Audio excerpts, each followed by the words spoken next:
Menjelaskan akad-akad syariah yang dipelajari beserta PSAK yang mengatur bagaimana penyajiannya serta peran DPS. Yang pertama, akad murabahah.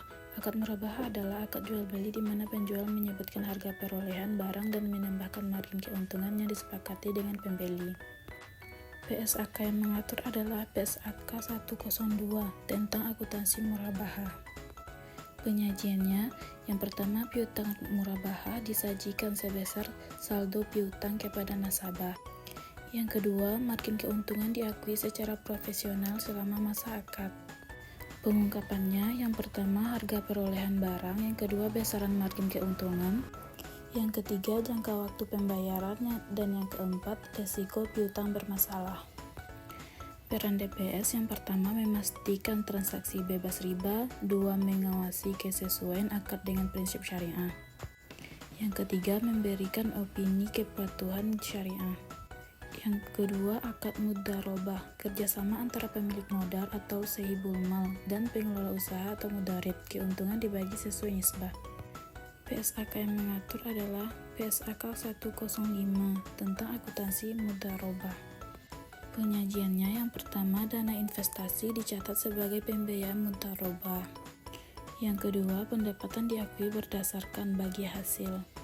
Pengungkapannya yang pertama, nilai investasi, yang kedua, nisbah bagi hasil, yang ketiga, risiko kerugian usaha, dan keempat, jangka waktu akad. Peran DPS yang pertama, mengawasi sistem bagi hasil. Yang kedua, memastikan tidak ada unsur gharar dan riba. Yang ketiga, menilai kesesuaian aktivitas usaha. Yang ketiga, akad musyarakah, kerjasama dua pihak atau lebih yang sama-sama memberikan modal untuk menjalankan usaha. PSAK yang mengatur adalah PSAK 106 tentang akuntansi musyarakah. Penyajiannya, yang pertama dicatat sebagai pembiayaan musyarakah, yang kedua keuntungan dibagi sesuai nisbah yang disepakati. Pengungkapannya, yang pertama porsi modal masing-masing pihak, yang kedua pembagian keuntungan, yang ketiga keuntungan penanggung kerugian. Peran DPS yang pertama mengawasi pembagian hasil usaha, yang kedua memastikan akad berjalan sesuai fatwa syariah. Yang keempat, akad ijarah, akad pemindahan hak guna suatu aset melalui pembayaran sewa tanpa perpindahan kepemilikan. PSAK yang mengatur PSAK 107 tentang akuntansi ijarah. Penyajiannya yang pertama, pendapatan sewa diakui selama masa sewa, yang kedua, aset tetap dicatat sebagai aset ijarah. Pengungkapannya yang pertama, nilai aset sewa, yang kedua, pendapatan ijarah, yang ketiga, masa sewa, dan yang keempat, kewajiban pemeliharaan aset. Peran DPS yang pertama mengawasi kehalalan objek sewa, yang kedua memastikan tidak ada unsur gharar.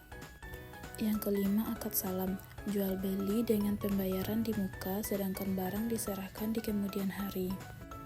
PSAK yang mengatur PSAK 103 tentang akuntansi salam. Penyajiannya yang pertama, pembayaran dicatat sebagai piutang salam. Pengungkapannya yang pertama, nilai pembayaran di muka, yang kedua, jenis barang pesanan, yang ketiga, waktu penyerahan barang. Peran DPS yang pertama mengawasi spesifikasi barang dan kepastian akad. Yang keenam, akad istisna, akad pemasaran pembuatan barang tertentu sesuai spesifikasi dengan pembayaran sesuai kesepakatan. PSAK yang mengatur PSAK 104 tentang akuntansi istisna. Penyajiannya yang pertama dicatat sebagai aset dalam proses atau pembiayaan istisna. Pengungkapannya yang pertama, nilai kontrak, yang kedua, tahap penyelesaian proyek, yang ketiga, jadwal pembayaran. Peran DPS yang pertama mengawasi proses produksi sesuai akad syariah.